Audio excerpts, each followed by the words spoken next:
উনি জানতে চেয়েছেন যে সেখানে সেনাবাহিনী হস্তক্ষেপ করছে কিনা বা কোনো প্রভাব রাখার চেষ্টা করছে কিনা সেই বিষয়টি নিয়ে আমরা সন্দিহান, যেহেতু আমাদের সাথে যে আলোচনাটি হয়েছে সেনাবাহিনীর ঊর্ধ্বতন কর্তৃপক্ষ কর্তৃক, সেটি হচ্ছে আমরা মনে করছি সেটি রাজনৈতিক বিষয়ে হচ্ছে হস্তক্ষেপ করা।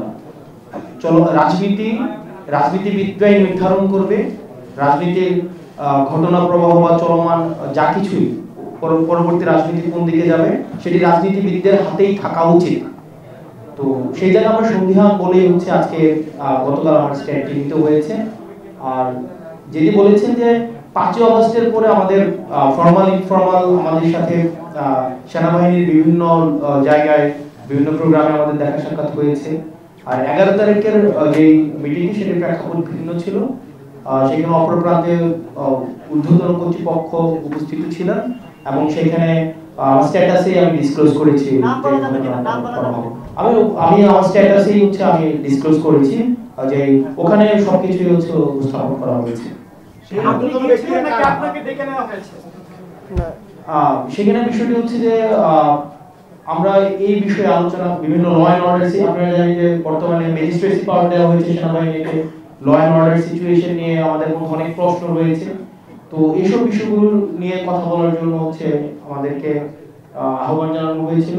এবং হচ্ছে কিছুদিন আগে আপনারা সেনাপ্রধানের একটা বক্তব্য দেখেছেন, যেই বক্তব্যকে আমি ব্যক্তিগতভাবে বা আমরা অনেকেই দেশের মধ্যে এটা নিয়ে কথা হয়েছে যে এটাকে রাজনৈতিক পরিমণ্ডলে অসমীচীন হিসাবেই ধরা হয়েছে।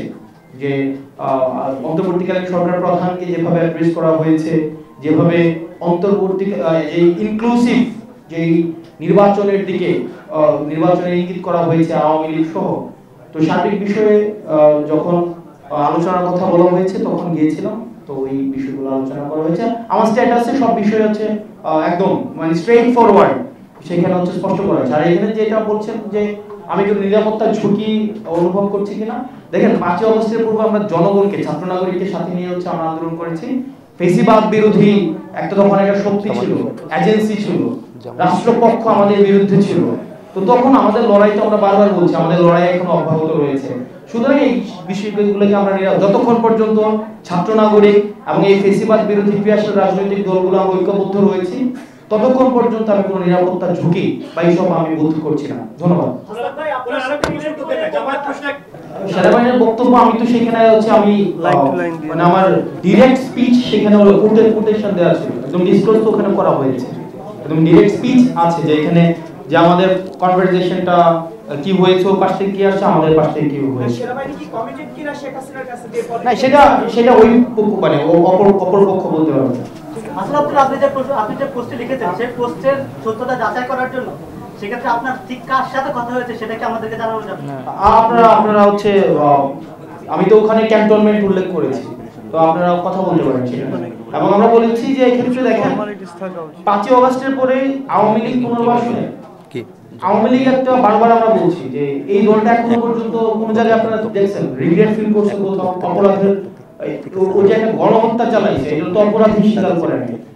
তো আমরা আমাদের জায়গা থেকে স্পষ্ট করতে চাই আওয়ামী লীগের আগে বিচার নিশ্চিত করতে হবে, তাকে দল হিসাবে বিচার নিশ্চিত করতে হবে, অপরাধ স্বীকার করতে হবে, তারপর অন্য কোনো আলোচনা হইতে পারে। এর আগে কোনো ধরনের আলোচনা হইতে পারবে না, ইম্পসিবল, এটা অসম্ভব। আমরা বলেছি যে 5ই আগস্টের পরে আওয়ামী লীগের নাম পুনরাবৃত্তি করছি, 5ই আগস্ট পরে আওয়ামী লীগের নাম, মার্কা এবং আদর্শ এই তিনটাই হচ্ছে অপ্রাসঙ্গিক। এখন এটাকে যদি মানে বিদেশি ষড়যন্ত্র অথবা দেশীয় কোনো ষড়যন্ত্র বা এজেন্সি থেকে কোনো ধরনের এখানে অপচেষ্টা চালানো হয়, সেক্ষেত্রে আমরা সাধারণ মানুষের কাছে কমিটেড, আমরা ছাত্র নাগরিকের কাছে কমিটেড। আমরা নির্যাতিত, নিপীড়িত, বঞ্চিত, গুম খুন হত্যা শিকার যারা গত দীর্ঘ 1.5 দশকের বেশি সময় ধরে হয়েছে, রাজনৈতিকভাবে নির্যাতিত যেই ক্রিয়াশীল রাজনৈতিক দলগুলো হয়েছে, আমরা তাদের কাছে কমিটেড। কোনো এজেন্সি, কোনো বিদেশি কোনো হচ্ছে কোনো কর্তৃপক্ষ কারো কাছে আমরা কমিটেড না। Thank you.